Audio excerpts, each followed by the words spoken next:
Hi, Sergey. Really well done for submitting this second batch of essays. You'll hopefully we'll see some improvement in these ones, and you'll get some good feedback as well. Okay, so your first one was the letter. So your question was, you've received a letter from your University of Albion demanding a reason for your absence from an exam. You were ill that day but failed to submit the evidence. Write a letter to the examinations committee explaining your situation. You should include apologies for the situation, identification for yourself, so your name, student number, case number, an explanation of what had happened and any possible evidence you may have, possible resolutions to consider. Okay, so you had Dear Sir or Madam. Good start there with a comma, well done. My name is Sergey and I'm a second grade student at Albion. Good. My student number is ALB 007 and the case number is DF764. Good. So you've got both of all of those points in the identification parts. I'm writing in order to apologise for and explain my absence from the recent medieval history exam, which was held last Monday, and the following issues connected to this fact. Okay. Really good opening paragraph. Everything is great. The only part is when we get to here. Here. This bit. The following issues connected to this fact. I'm not sure what you mean by that one. Okay. To explain my absence from the medieval history exam, which was held last Monday. This is confusing, I guess, because in fact you could actually end the sentence after Monday, and that would be fine. Okay. So I would suggest doing that actually, to finish after Monday. So and then you go on to explain. So that would be a logical continuation there. So the matter is that I missed the exam due to an unexpected illness.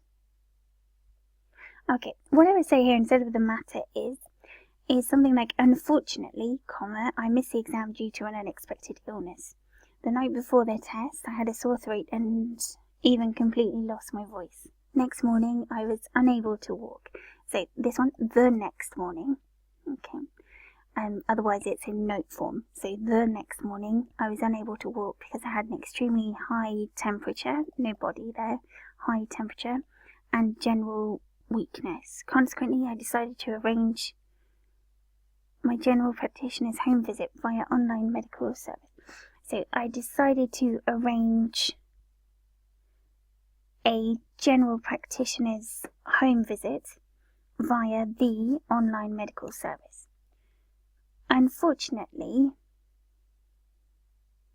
I do not have a sick leave yet to prove all the above mentioned, as I have not visited the hospital yet. Okay, so I do not have a sick note yet to prove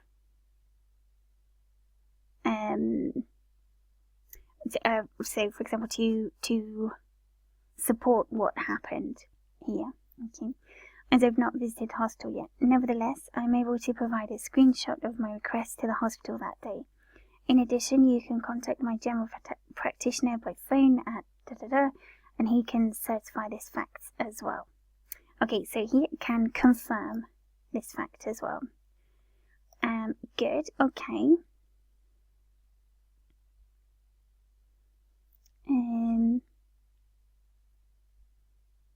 Okay, yeah. Now, I suggested this one as well could be unfortunately. You've used unfortunately here as well, so we would have to think of a different one for the first one. So, the matter is, we don't normally say the matter is,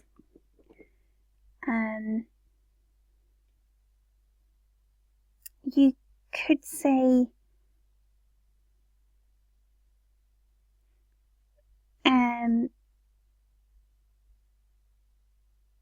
you could say, for example, on that Monday, comma, I missed the exam due to an unexpected illness. Okay, let's go back down to where we were.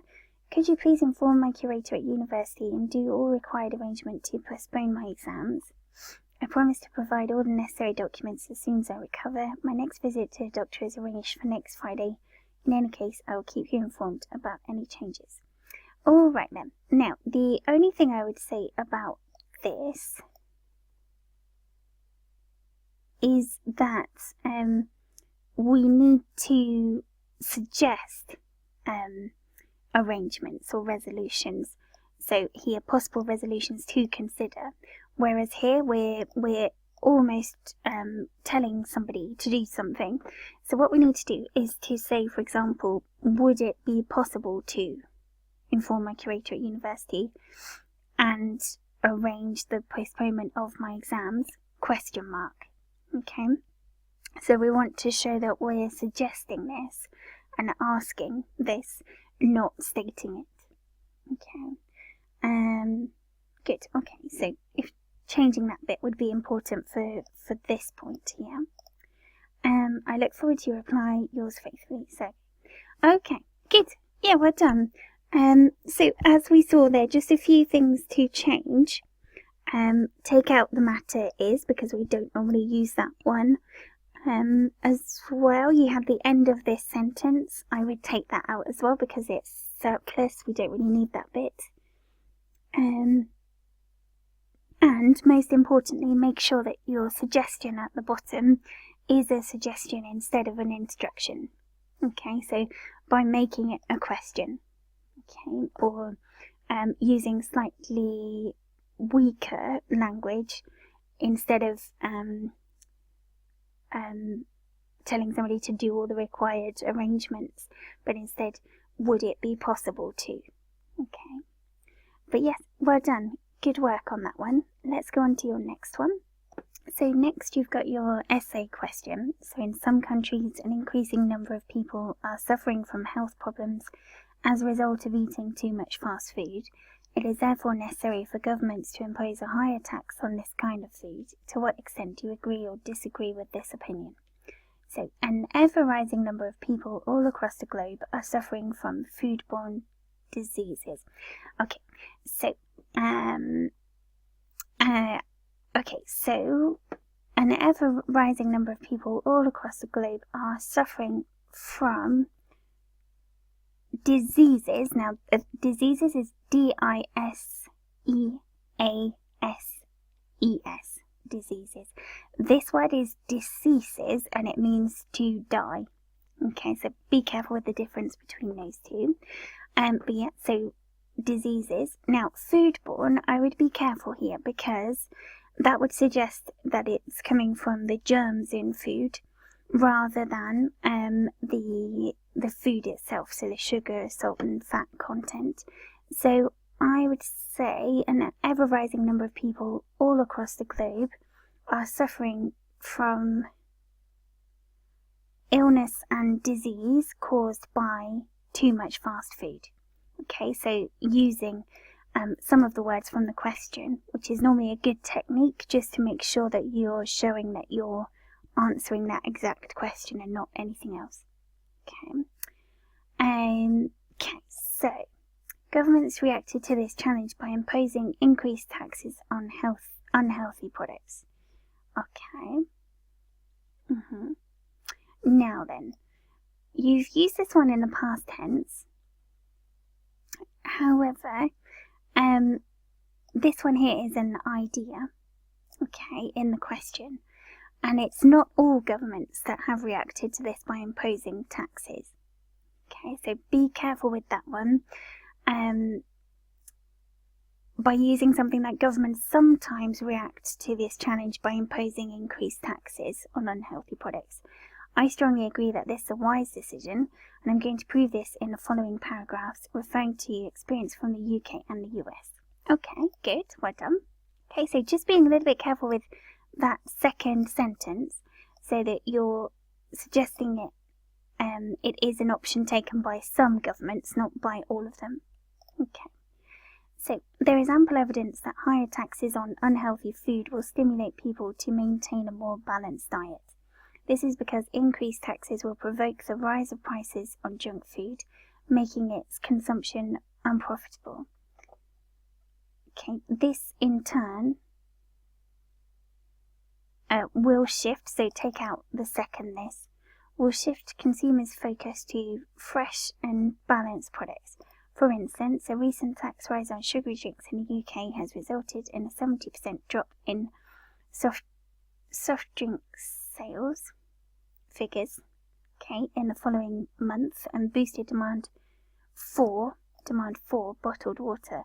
Therefore, taxation rise is an effective tool. So therefore, increasing taxes is an effective tool which allows limiting junk food consumption. So good. This word here, making its consumption expensive. Because we're not talking about this from the perspective of the company, but from the perspective of the consumer. So they're not interested in profit, but they are worried if something is expensive. So making its consumption expensive, or more expensive, for example. Really good example of the tax rise is sugar tax in the UK. It's really good and very relevant. Well done. Taxation, we can just say tax. So therefore, increasing tax is an effective tool which allows, which could decrease junk food consumption. And no comma here. We don't need a comma there. So in addition, the government requires tax expansion to fund health researches. This is largely due to the fact that additional profit from taxes could be spent on exploration of nutritional related issues. So here, instead of nutritional, diet related issues. Now this first sentence doesn't quite show where our paragraph is going. So you could say something like, in addition, increased tax on junk food could help fund health research. And then the part on exploration of diet-related issues.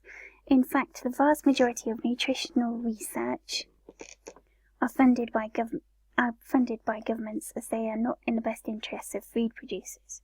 For example, an empirical research by the US government demonstrated that 2% increase in meat prices, MEAT, meat prices, allowed launching 10 nationwide nutrition programs, which resulted in a 15% decline in colon cancer cases in the US in 2 years.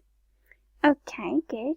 Thus, it is possible to state beyond doubt that increased taxes have a beneficial effect on health issues provoked by junk food consumption. Good. So, this sounds good.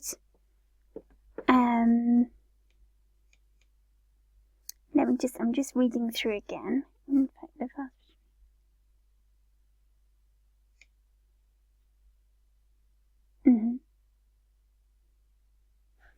The bit that is confusing me slightly is this bit.